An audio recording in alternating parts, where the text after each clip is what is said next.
President Donald Trump's effort to keep Attorney General Jeff Sessions, a vocal and loyal supporter of his election bid, in charge of an investigation into his campaign, offers special counsel Robert Mueller yet another avenue to explore as his prosecutors work to untangle potential evidence of obstruction.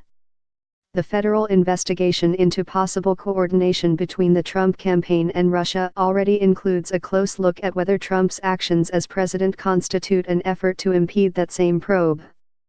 Those include the firing of FBI Director James Comey, an allegation by Comey that Trump encouraged him to end an investigation into former National Security Advisor Michael Flynn and the president's role in drafting an incomplete and potentially misleading statement about a 2016 meeting with Russians.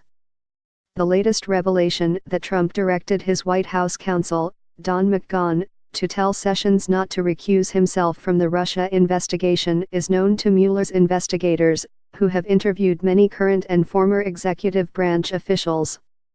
It adds to the portrait of a president left furious by an investigation that he has called a hoax and suggests that he worked through an intermediary to keep the inquiry under the watch of an attorney general he expected would be loyal.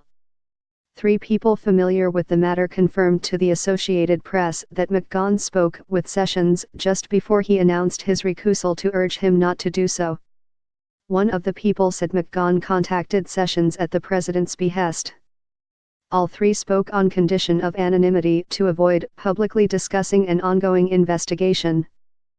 What this adds that is new is that he took action to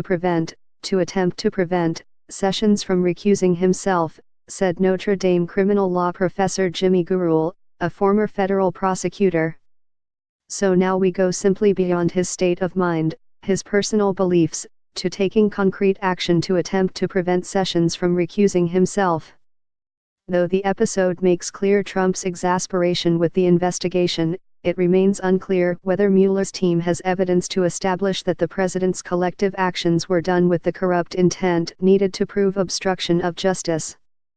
President Donald Trump's former campaign manager, Paul Manafort, asked a federal court Wednesday to void the Justice Department's appointment of special counsel Robert Mueller and charges Mueller's office filed against him, elevating Trump supporters' attempts to discredit the probe into Russian. President Donald Trump's former campaign manager, Paul Manafort, asked a federal court Wednesday to void the Justice Department's appointment of special counsel Robert Mueller and charges Mueller's office filed against him, elevating Trump supporters' attempts to discredit the probe into Russian. Trump and his lawyers have repeatedly maintained that he did nothing improper and that, as president, he had unequivocal authority to fire Comey and to take other actions. They may also argue that the president was empowered to want the attorney general he appointed to oversee the Justice Department's Russian meddling investigation or, as McGahn contended to Sessions, that there was no basis or reason at that time for the attorney general to recuse himself. Jonathan Turley, a law professor at George Washington University who supports Sessions' decision to recuse, said he sees Trump's order to McGahn as another sign of the president's novice and norm-breaking approach to governing, rather than evidence of any criminal wrongdoing.